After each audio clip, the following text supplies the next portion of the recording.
All right, we're going to go ahead and get started. I'm John Haig. I co-direct the Most of Armani Center for Business and Government. It's great to see so many familiar faces from my BGP PAE seminar and other places. Our class, John Salad and I are going to teach a class on big tech and competition. Some of you, I think, are registered for that, so I'll see you. We'll see you tomorrow. Um, Today we have Gene Kimmelman with us, along with Tom Wheeler, former chair of the FCC, and John Sallet, lawyer, antitrust lawyer in the back there. He's kind of back. And Gene is an antitrust lawyer who is a senior fellow here as well, senior research fellow, but also is affiliated with Yale at this point and working closely with them on antitrust issues as well. The one thing I would say is today we're going to talk about Europe's digital regulation, success or failure, particularly the Digital Marketing Act, Digital Markets Act. And the one thing I would say is at the heart of all of this is a question of competition and how you manage competition and given competition for what set of objectives. And in particular, there are three ways you can shape that competitive landscape, competitive markets. One is more of a US centric piece, which we've talked about in these seminars, and that's really around antitrust. Antitrust is competition policy. And that's actually kind of post the harm, right? You have a firm behaving in a particular way. There is some harm that comes from that, and you're trying to address that harm. The second way, which is really where we're focusing today, is sectoral regulation. And so if you think about what's happening in Europe, they've focused on sectoral regulation of digital markets. And what I mean by that is upfront, ex ante to any harm, they're starting to lay out the specific requirements, the behavioral requirements to operate in that market. And the third method is industrial policy, which a lot of people don't link with sectoral regulation or antitrust, but you can shape markets by your industrial policies, which are in many ways more proactive to try to shape those markets in a particular way. So if you kind of keep those three pieces in mind, what we're really talking today about is the second one, the sectoral regulation aspect of it. And in particular, Europe is, I don't know, I don't want to bias the discussion, but it seems to me that Europe is far ahead of the US in thinking about sectoral regulation of digital markets in ways that we in the US have not gotten there yet. So anyhow, with that, Gene, it's all yours. Thank you, John. And I want to start off, as all of you are digging into your lunch, thanking Lenny Papa, who helped pull together the materials for this presentation and get them organized with me. Tremendous, she was a tremendous asset pulling this together. And if it looks at all good, it's because of Lenny. So hopefully it'll be appealing to you.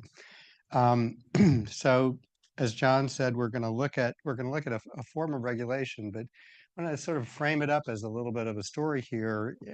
After trying very aggressive antitrust enforcement over many years, Europe embarked a few years ago on looking for an additional approach to address power in digital platforms and to speed up necessary market corrections to deal with abuses of that power.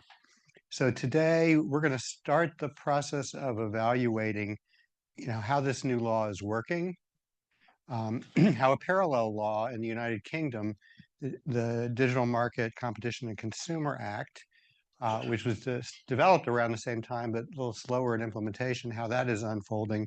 And we're going to take a quick look at some of the early results from some of the US antitrust cases, just to do a little compare and contrast of how all this is unfolding.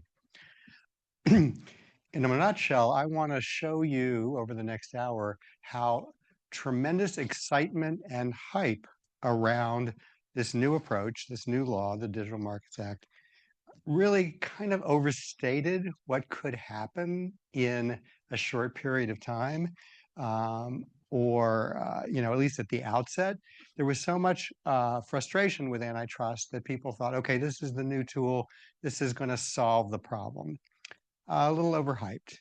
I want to talk a little bit about how political forces have now intervened fundamentally to alter what can happen in the near future with these various new regulatory tools, and how antitrust is now making some breakthroughs but also showing some signs of very significant inadequacy to deal with the problems of persistent market power and digital markets. And then we'll look at kind of the overall law enforcement scorecard, comparing and contrasting, and see what all of you conclude from that. So, you ready? Here we are in Europe. So with a little bit of the old-fashioned antitrust not working very well, two cases against Google for abuse of dominance in shopping, and then abuse of its use of its Android operating system, huge fines as remedies. The Europeans felt like there were some things going on here that weren't working quite right, not just the details of the remedies, but they were noticing these attributes of the market that were really uh, not totally new, but somewhat different than many other markets. The power of data, the economies of scale and scope we've seen many places. The zero price attributes were making some of the antitrust issues complicated, um, and decided that we really needed to try something new. So here's Margrethe Vestager, the former competition commissioner, and I just thought this kind of sets it up well. Our new set of rules will now make online markets more open and contestable for small, innovative businesses to also get a fair chance of making it. Note that she doesn't say blow apart dominant digital companies or break them apart. She talks about opening them up and giving people a fair chance. And then goes on to say this will deeply change how online markets work and open up the digital marketplace. Deeply change. The question is that happening, or is it too soon to tell? How long does that take? Can it happen? So what is this new law? It's basically a very different approach than antitrust. It is setting out a set of companies to regulate specifically that have certain attributes in the market called gatekeepers. It picks out services that are viewed as critical elements of where gatekeeper power is used to dominate and harm competition. Um, so here we have a very simple goal: promote contestability and fairness to business users. This is a critical element. The companies that ride on the platforms, that depend on the platforms to reach their customers. So very targeted approach. I'm not going to go into all the details in these slides. You can check them out later. But just to show the logic here, these companies are large, a massive force in Europe.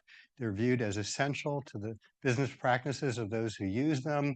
So they're first, we're picking gatekeepers, then looking at what are these services that are so critical to society today in the digital market, from cloud to browsing, operating systems, many of the things, search engines, many of the things that we all rely upon.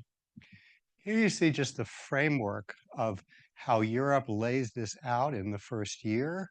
We are going to regulate these gatekeepers who have these particular strong presence in the marketplace for these particular services. And then there are a set of obligations that are do's and don'ts, what you're allowed to do, what you're not allowed to do.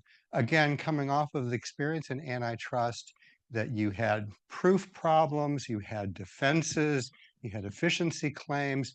And here the European Parliament stepped in and said, no, there's certain things we want to see happen, period. We have looked at all the marketplace.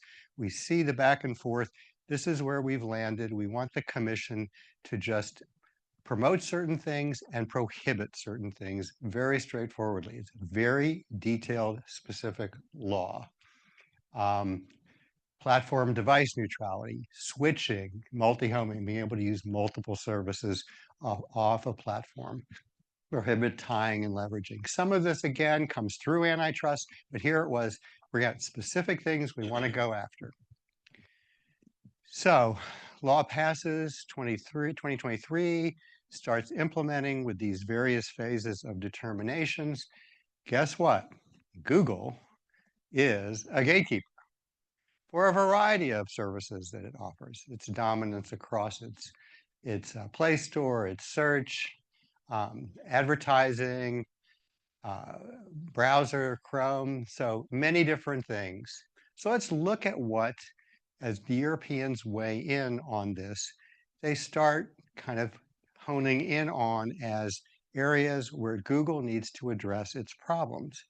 And when I say address its problems, it's things that have been found to be illegal in Europe, and they are required to comply with the law. It's not a set of regulations with rulemaking process.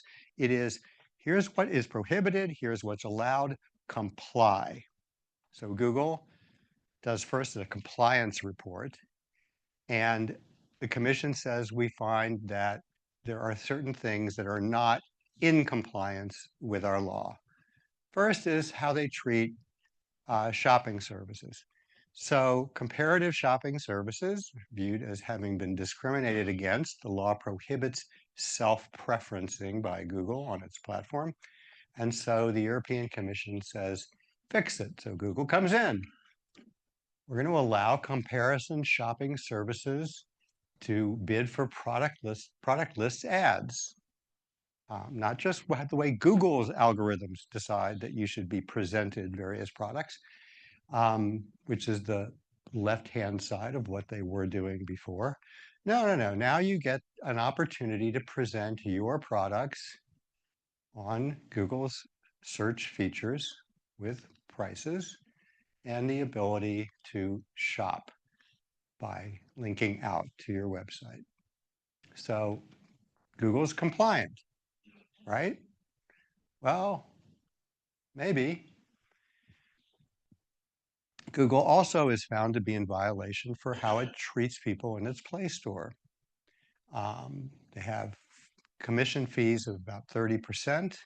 You could link out of the Play Store if you were another app developer, but you can't do that and use all of Google's other services, the combined YouTube and Play Store services.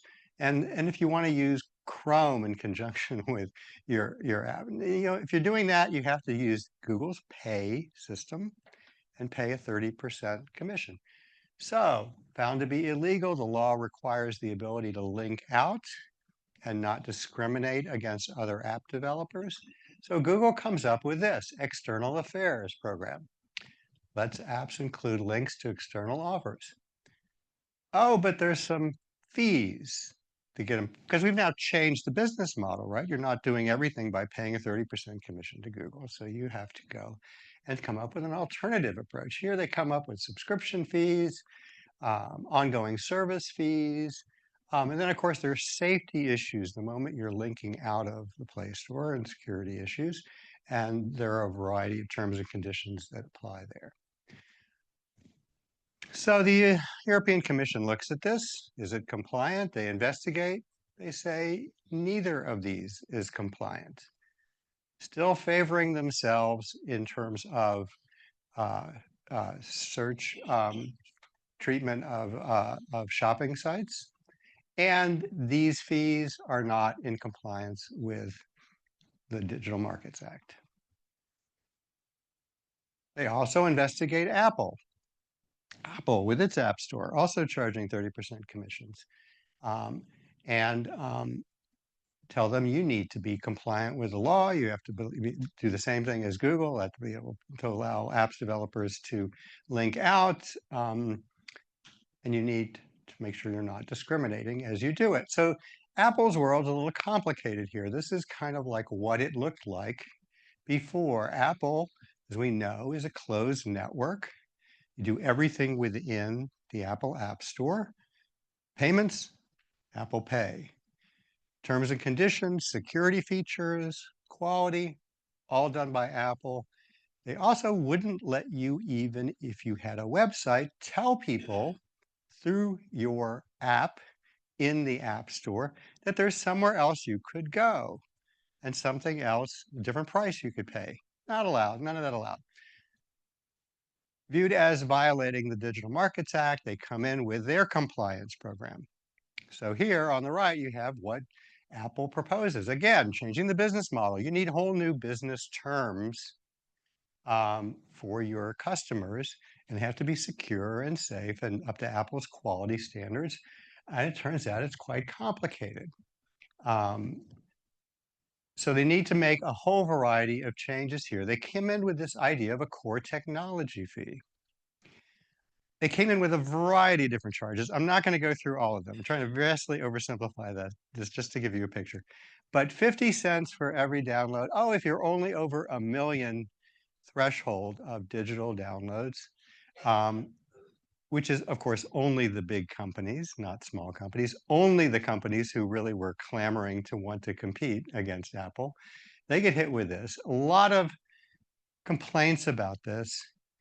So again, there's no rules. Commission says you're not compliant. Go back and fix it. There's back and forth and back and forth. And it starts looking a little bit like a cat and mouse game. What about this? What about that? So um, Apple goes back, threat of a fine. Fine then is being imposed. So ambiguity here as to what actually imposed means, because Apple comes back and says, no, we're still working on this. We'll come back to you. Again, no regulatory process here. This is back and forth. And we don't even know what's going on inside the Commission and Apple at this time. So new approach. Going to have a 3% fee for in-payment processing. Oh, and the core technology fee that was so complicated and so difficult, people figure out, well, we're just going to do it as a percentage, 27%. Do your math quickly. 3 plus 27 equals 30. It's what Apple was charging to begin with. New names. Commission comes back with that fine. This is going back and forth and back and forth. And as of today, this is the best I can figure out as to where we are. Apple has basically rejiggered these fees to be about a 20% link out, a 20% fee for linking out, and is working with the Commission on finalizing whether this is compliant or not. There are still lots of bells and whistles and hoops you have to go through before you even get to the fee payment issue. And they're still charging 15 to 30% within their store while this is all going on. What does all this start to look like? What does it mean? Well, there are some new app stores that are growing in Europe. These may not be the biggest brand names you've ever seen. You may not even recognize them. But the point is, this was supposed to open the door to contestability and fairness, and something is happening. Small, but still happening. Sideloading of apps, new offers, new promotions, a lot of app developers looking at different ways to try to reach customers without having to pay the enormous fees of Google or Apple. Biggest one is Epic. So gaming, huge part of the market, enormous fees they have to pay because of all the revenue they generate through gaming in the Play Store or the App Store. They see an opening. Now you can, it's an interesting business question, I think, about when is the delta enough? When is the marginal difference between these new fees and the 30% fee and all the hoops you have to go through with your customers and to redirect them? When is it worth it to do that?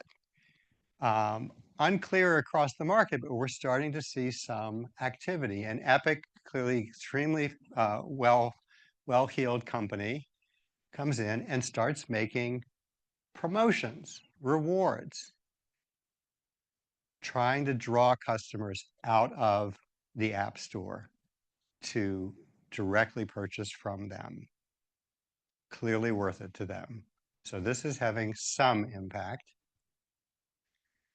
Let's turn quickly to one of the other major areas the Commission has investigated. And again, I'm not doing all of them. I'm just picking 3 big companies to give you a flavor. Meta, so social networking here. Here we're talking about Instagram and Facebook predominantly.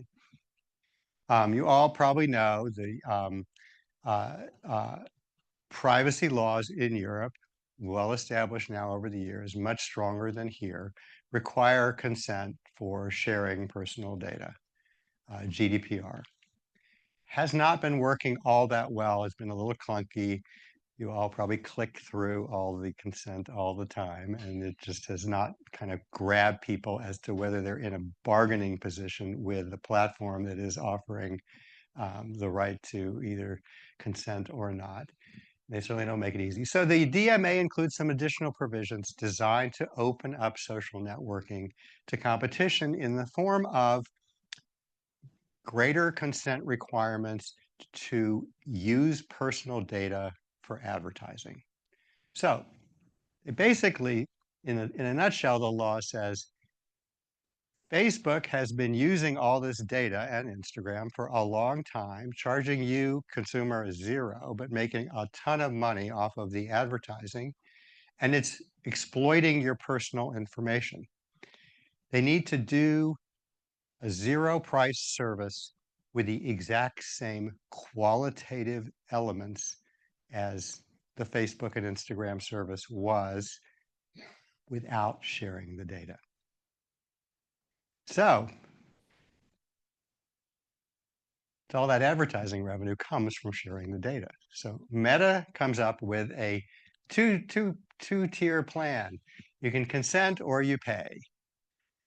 If you pay, you get all your privacy protections of your personal data. Well, actually, it's not even clear you get that. They gather the data. They commit to not selling it to third parties for your subscription fee. So I'm not even clear that that kind of hits all the marks of European law. Or you consent to the sharing and you get it for free, but it's not the same service. It's not the same quality. So the commission has found them in violation, levied a preliminary fine. Meta is challenging this, and we're not sure where this ends up. But so another major dispute in play. So what do we think of this so far? Well, the linking out opportunities. Oh, yes, yes.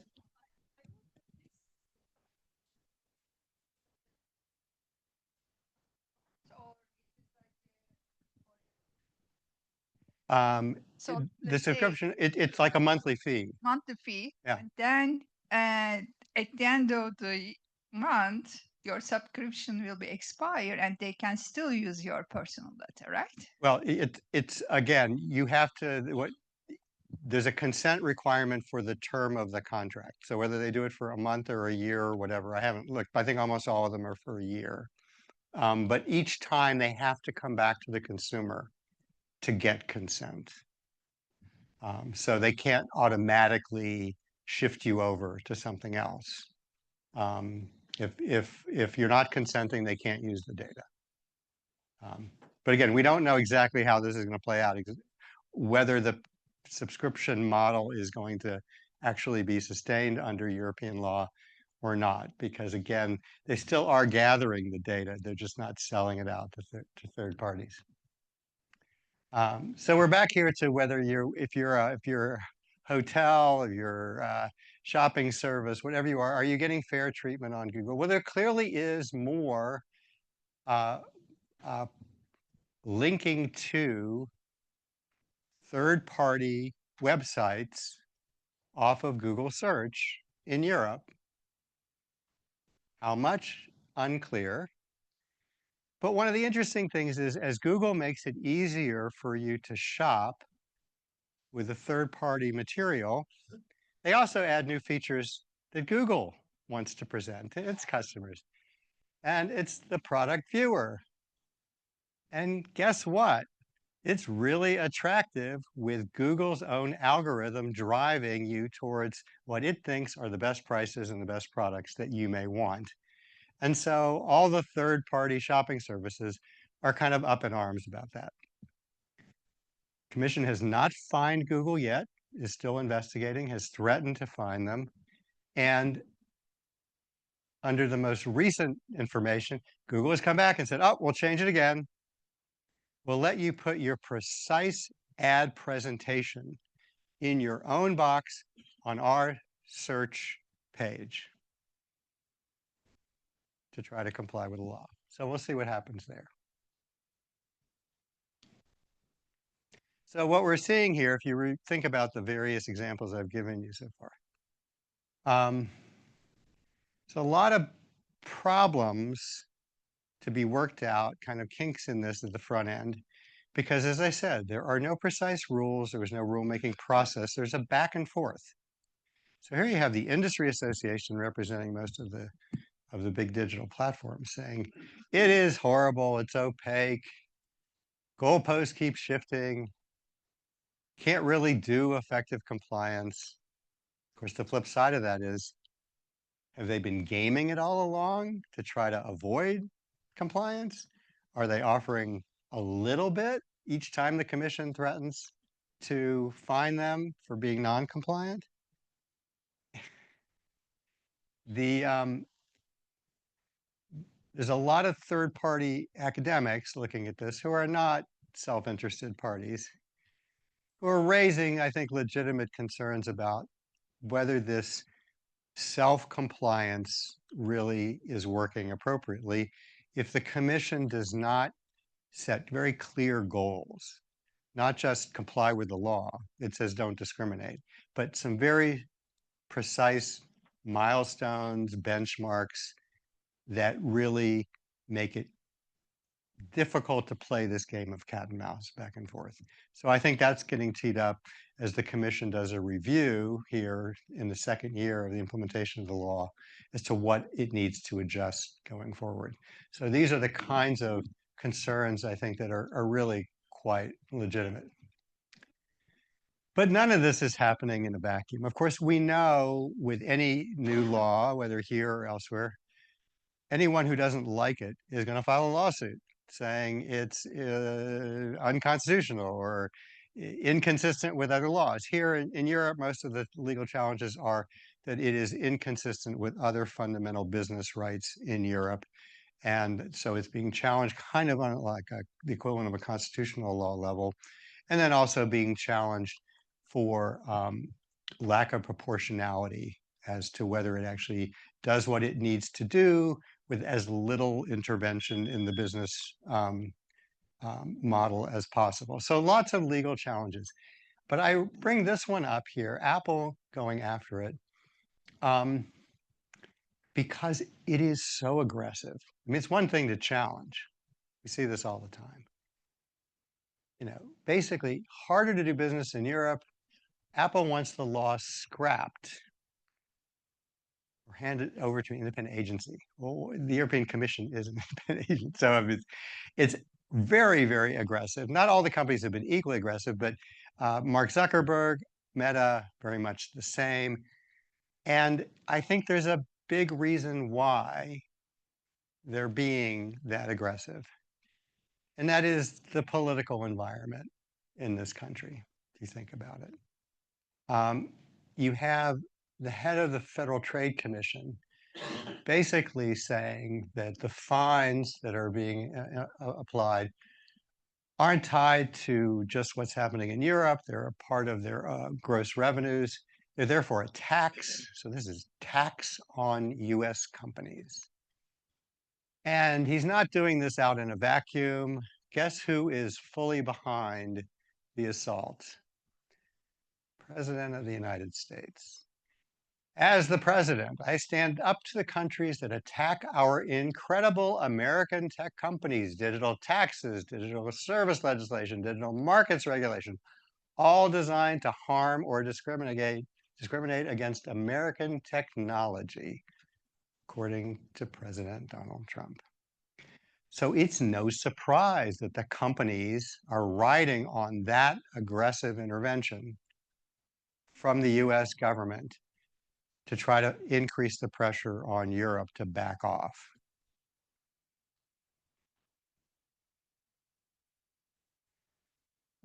So I don't want to do great detail on the UK, but I wanted to flag this for you because it was viewed as really a bellwether approach to digital regulation. Jason Furman was involved in spearheading a report that initially led to the drafting of this legislation. In some ways, very similar to what I just described for the Digital Markets Act, but has some other attributes, much more flexible. Doesn't have all those detailed prohibitions and obligations and duties, has much more of a fairness standard in the marketplace, broad powers to the regulatory authority, the CMA,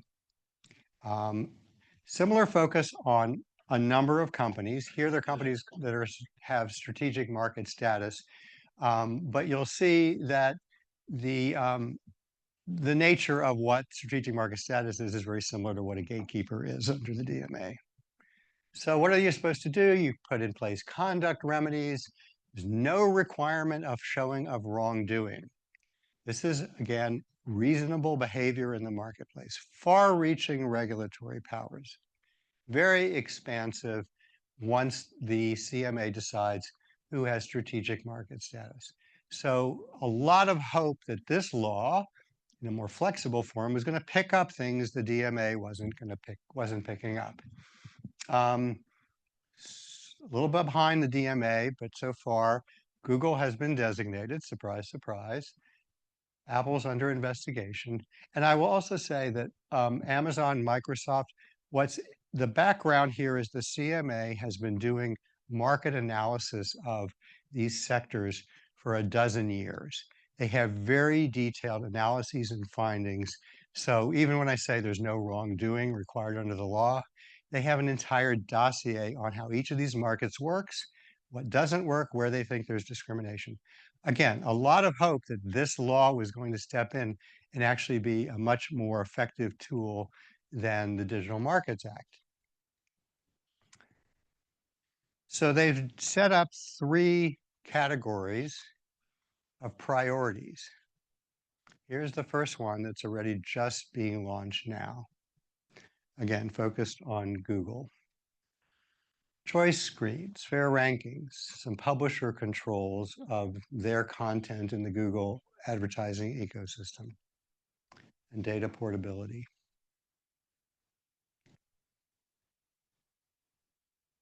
Does that sound like a lot? Well, then there's phase 2 and 3.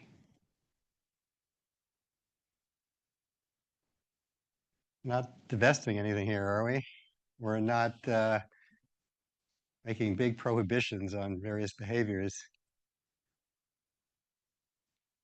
Look at the last one. This one really caught my eye. Potential future action. Potential. Future. Tied to global cases and data sharing obligations. I read that as saying, we have these broad powers. We finally passed this law. We said this was going to be a monumental change, and we're not going to really use it for a while or much. Here's the former chairman, director, Tom Smith, of the regulatory authority. It's proposing some useful measures that would open up competition in digital markets, but it is ducking issues that would really threaten the entrenched positions of Apple and Google, which might therefore draw political heat. So what's going on here? He points out nothing on app stores that the DMA is digging in on aggressively, like less than Europe. Well, tough economic times in the UK, Labour government deciding it wants to be viewed as much more pro-business. Tom gets fired. New management, former Amazon executive comes in. And besides the tough economics in the UK, there is that very same cloud of politics from US companies backed by the President of the United States. You may recall the threat was any digital legislation, any taxes. a threat to US tech industry. So we're not seeing a lot of action out of the UK now, and maybe not in the foreseeable future. So before we do kind of a deeper final assessment of like what I've just described to you about the actions in Europe, let's just take a quick look at the US to see what happens here. We do not have, as John Haig mentioned, we don't have the kind of regulatory framework that Europe has developed. We rely predominantly on antitrust enforcement, Federal Trade Commission, Department of Justice, state attorneys general. And so the remedies in antitrust cases are kind of the ball game right now. Remember, Europe started off saying our cases were successful, but we weren't happy with them and they took forever. So let's just do a quick rundown again. I just picked out a few of what I think are the highlights right now pending here. 2020, Epic, which we just talked about in the European context, opening new avenues for linking out to their own website to promote their own apps, their own gaming apps, tries to get around the fees. We're going to see this both here with Apple and then in Google in a few slides. They don't want to pay that 30% commission. They're making a lot of money. They don't want to give all that to either Google or Apple. So they file suit. They try to get a direct payment for Fortnite. They get kicked out of the App Store, surprise, surprise. And they sue. But they lose, pretty much. Everyone thought they lost. The judge rejects their federal antitrust case, not showing the minimum required under antitrust law. However, they also sued under California law, unfair competition law. And the judge found that under the California law, it was the case that Apple had violated their right to be able to promote their own website through the App Store with information for linking out. And that was it. You can basically identify within the App Store that you can get Fortnite, you can get Epic's products and services somewhere else. Here's where you can go. That was what the judge said would be allowed. Appealed, cases victorious for Epic, but Apple still not very happy with any of this. Keeps saying all of this harms their security, their quality. And they say, okay, well, we're going to let you promote and link out, but you know what? We got a new fee structure that goes with that because you're not requiring payment as we mandated previously until this lawsuit hit us of using the Apple Pay. So what's the payment? 27% of the revenue that you get from those services. Judge is furious. It's like, where does this come from? I said, you had to let them link out. You didn't say anything about payments. This was about information flow. Basically says this is a willful violation of my injunction, Judge Gonzalez-Rogers. And so bans Apple from collecting any revenue for promoting these alternative payments. Kind of like a blockbuster. Out of a loss, Epic gets this opening because of the way Apple behaved. So here's what we start seeing percolating in the US.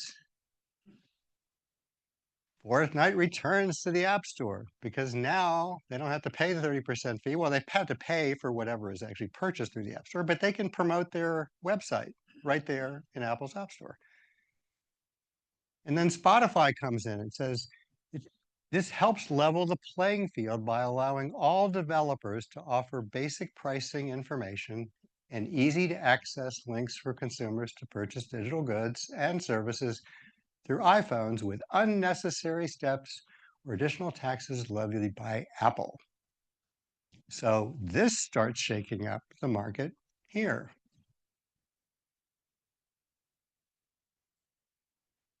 Epic, as I said, also tried the same with Google. And we don't want to pay your commissions. Google kicks them out of the Play Store. Epic files suit. This is a jury case. So again, starts in 2020. Jury verdict for Epic, violating the antitrust laws here by Google's practices, for Judge Donato in California. So to many people's surprise, Judge Donato comes down kind of hard on Google. Says, you have to permit third-party app stores in the Play Store to let third parties into your Play Store to offer an alternative app store within an app store.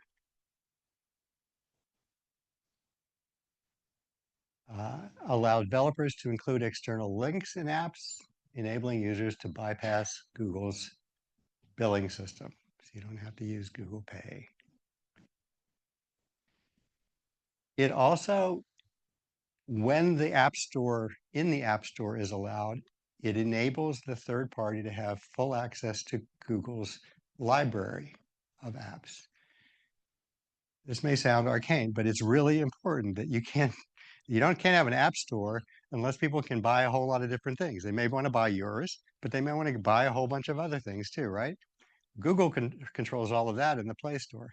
So you have to have access to that once this is set up. They had, I think, 10 months from September to set this feature up. So this obviously goes to the heart of Google's business model. File an emergency petition with the Supreme Court. It's denied. The Supreme Court could ultimately hear this case on the merits, but they reject the bid to block the linking out and the clock ticking now towards next summer on setting up app stores within Google Play. So those are big shifts at the same time as the DMA is fighting with both Google and Apple, the European Commission under the DMA, on what's the commission and how complicated is the process of these new business terms and features. So then the other major case here, and you all probably heard John Sallet last month. I'm not going to go into great details here on the Google search case. A wonderful verdict finding Google as a matter of liability to monopolize the search market in the US.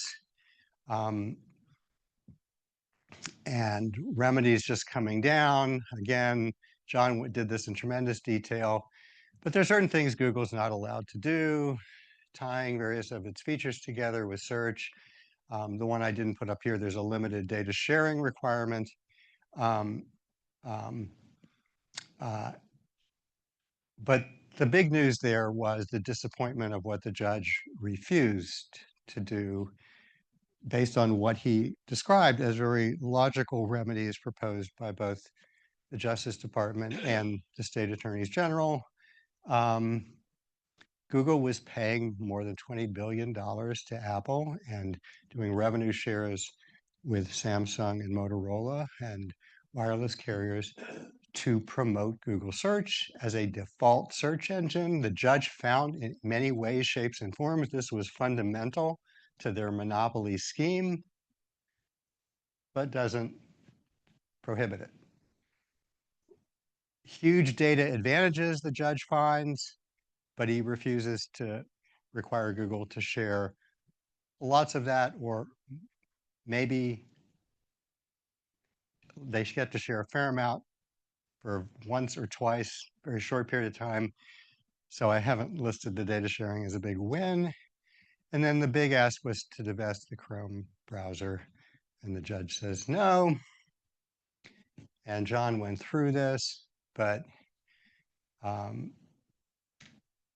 think it's worth just focusing on how the judge describes this. After 2 complete trials, this court cannot find that Google's market dominance is sufficiently attributable to its illegal conduct to justify divestiture.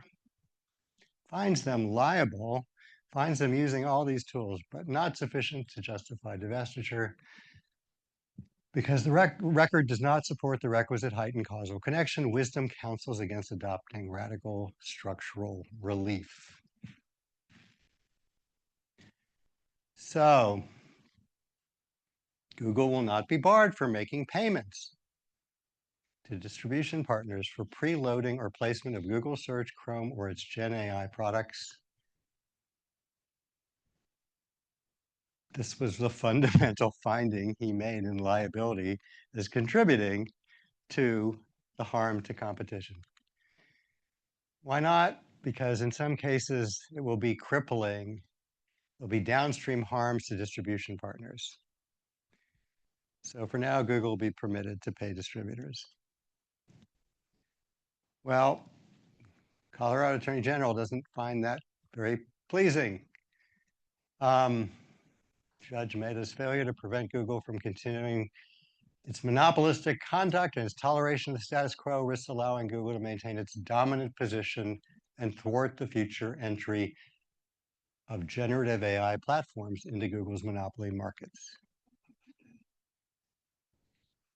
So pretty disappointing in terms of Google. Now let's keep it in perspective. This is a fundamentally positive antitrust ruling in the U.S. It really shows how important antitrust will be and can be in the digital sector, and we're seeing these app cases kind of reinforcing that from private players. But it also shows some of the limitations here and reinforces why I think Europe did go down the path they went to augment antitrust with regulation. I think it's pretty unlikely that these remedies are going to really boost competition in the search market and could be very dangerous for how much competition develops in generative AI. So when you put that together with what we're seeing in Europe, what kind of a picture do we have? I want to conclude here with just some observations. I think the hype about the DMA was excitement about something new and a way of going beyond or around antitrust. And it's just probably way too early. When you think about it, a brand new law, never been tested, small staff, the companies were going to sue on every level imaginable. And so it had to take, by definition, 2 to 3, 4 years to play out. And remember, every one of these antitrust cases I've described in the US is at least a 4 or 5 year process so far, some to continue even further. So kind of no surprise that even if you're trying to use new tools at the beginning, you're going to need a lot of things to be clarified through the courts as to whether you've gone too far or whether you have the authority to do what it is you're proposing. So I think it may be too soon, but clearly shows a lot of weaknesses. If you're very specific, the things you leave out. And it's still going to be challenged in court as to whether, it's what is discrimination and what is self-preferencing. So there's no easy way, simple way to say, don't do this and do that, I think. It takes time. We see that the value of antitrust comes with, being able to find, specific harms and very targeted remedies that are can traditionally be addressed through antitrust. But the broad structural relief remains problematic. The Google search remedy shows how for a judge, it's just one judge, and we have other judges here being more aggressive, but I think for one judge to make judgments about where markets are heading, especially as technology is changing, is tough. And putting a lot of pressure on them to get it right in one case. So we have strengths and weaknesses there with antitrust. But I want to point out that even with the ups and downs, the back and forth, the slowness, the complexity, the litigation. Antitrust enforcement and regulations, as much as they're criticized for the companies who are covered by them, are opening doors for innovation. Those little app stores, the increase in third-party shopping services, the possibility now that there could be app stores within the Play Store. Again, back to what Margrethe Vestager said at the beginning, it wasn't about breaking up companies necessarily. It wasn't about taking someone from 95% market share to 50%. It was about creating openings and opportunities for businesses to innovate and compete. And I think we are seeing some of that, even with this jerky start of a new law and the complexities of antitrust. So I want to leave you with my optimistic view, which is that we might be able to mix and match, whether you can do regulation in the US or not, whether the antitrust remedies in Europe are exactly the same or as strong as they can be possibly in the US in some instances. These companies are global.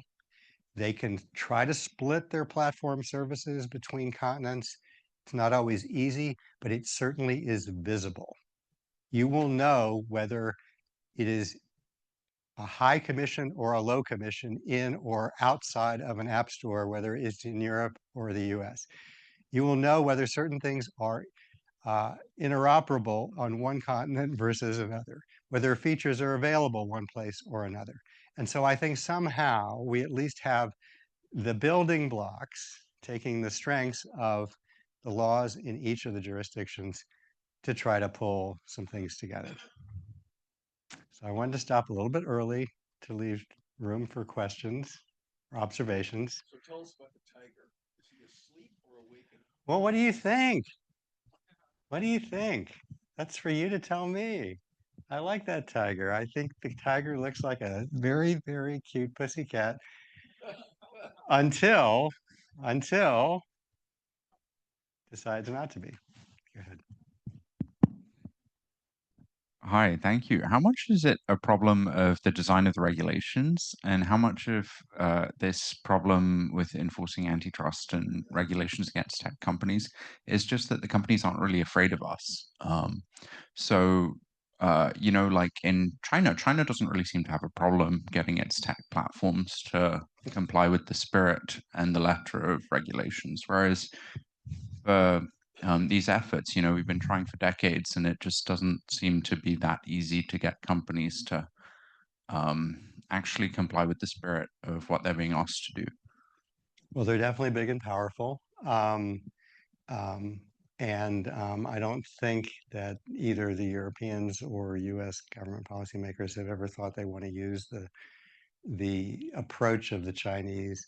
But there is an interesting question, as John Haig mentioned, industrial planning, whether there is going to be some other attribute that comes to play here.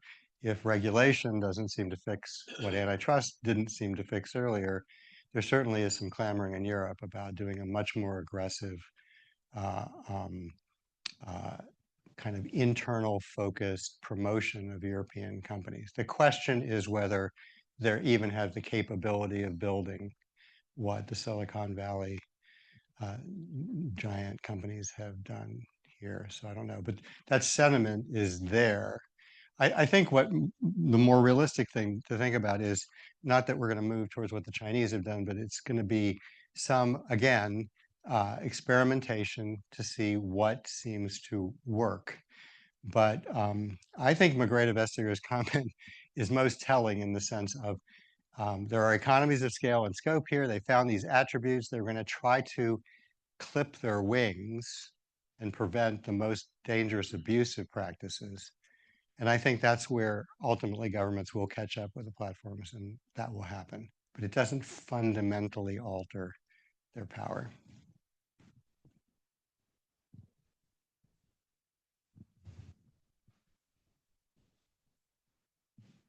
Well, I'll shout. No, it's on. So in a former life, I was an antitrust lawyer working as external counsel for one of the gatekeepers, both in Brussels and in London. I'm very keen to hear your thoughts on whether you think the US has undermined the efforts of both the UK and the EU to introduce ex-ante regulation in this sphere. I think of the fines levied against Meta and Apple that I think as a general conclusion people perceived were much lower than they might otherwise be. And there was a perception that was due to US pressure. And then if you look at the UK, I know you concluded on your slide that the CMA is unlikely to be particularly aggressive going forward, but the CMA also does our merger control. And there was a huge backlash to the Microsoft Activision merger when the UK took the hardest stance. And the sort of vitriol that was almost directed towards the CMA, I would imagine, has played on their mind and might prevent them from pursuing other measures under the DMCC going forward. So we have these regimes. I think they're sensible regimes, but I'm keen to hear whether the US has actually undermined the implementation of these regimes. Undermined is a big word. I think US has harmed the speed and the effectiveness of which these regulations can be used. My impression is that a lot of the people who are implementing this feel like they've learned a lot. They are learning a lot. They know a whole lot of the games the companies now play that they weren't necessarily fully anticipating. I mean, it may seem naive. I think they thought that at the time the law passed, when they had antitrust alongside it, that they were going to get more cooperation from the companies. But so there, I think the politics of the US have fundamentally altered that opportunity. There's no cooperation or very limited cooperation. So it's slowed down. But in learning how to adjust, I think the Europeans are setting up for a long fight with digital platforms. And it's just going to be a slower front end than many had hoped, but not necessarily less aggressive in the long run. I think your observations about the CMA in the UK are correct. I mean, it certainly coincides with what I saw there, but the law is there. I don't see anyone in Europe talking about abolishing the law or fundamentally weakening the law. I think it's a kind of slow roll, go maybe easy on fines, a little bit lighter. There haven't been a whole lot of new gatekeeper designations or specifications of violations in this last year. I think they're completing their first round of actions and then figuring out how to make the process work better while they wait for a broader political opening to enforce. Yes.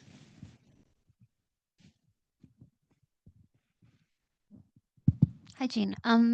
Thanks for this. Do you think that this approach by implementing a lot like these regulations helps jurisdictions manage these anti-competitive actions more like rapidly? They can respond faster than in the American case where, you know, someone has to file a lawsuit. Yeah, I mean, I think even with all the bumps I described there and the back and forth, and I think probably the failure of the European Commission to be specific enough about what compliance really is, notwithstanding that, you know, in 1 year they got changes in vertical shopping opportunities that are less discriminatory than they were. They're clearly not perfect. They got changes in opening up new app store opportunities. Now, again, none of it is in isolation of what's happened in the US. Many of the app store things that are happening under the cases in front of Judge Donato and Gonzalez-Rogers are happening at the same time. So Apple and Google are under pressure in both places. But you are seeing some changes within a year or two. No antitrust case is moving that fast. Even the fastest moving cases are in the 4 to 5 year time frame when you count appeals and whatnot. So it has, I think it's beneficial. It's just not as exciting as many people, including me, had hoped it would be at the front end.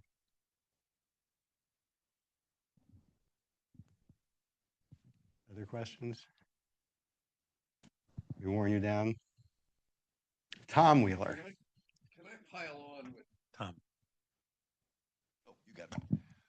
So back to the lady, the antitrust lady from the UK. You were practicing in the UK. What the Trump administration is engaged in right now is digital mercantilism. Right? Remember the old mercantile system where, in particularly, the UK was a Great Britain was a champion of how do I favor my specific blessed companies to make sure that they win internationally. And what is going on right now is Trump trying to apply the same concept to the digital market and coming up with this politically saleable tax. It's a tax that's being put on these companies where there's nothing like a tax. It is actually you have built these powerful companies by avoiding the costs associated with being responsible in the marketplace. And the expectation of you being responsible is going to have cost, and we're going to call that a tax. Therefore, we're going after you in the new iteration of digital mercantilism.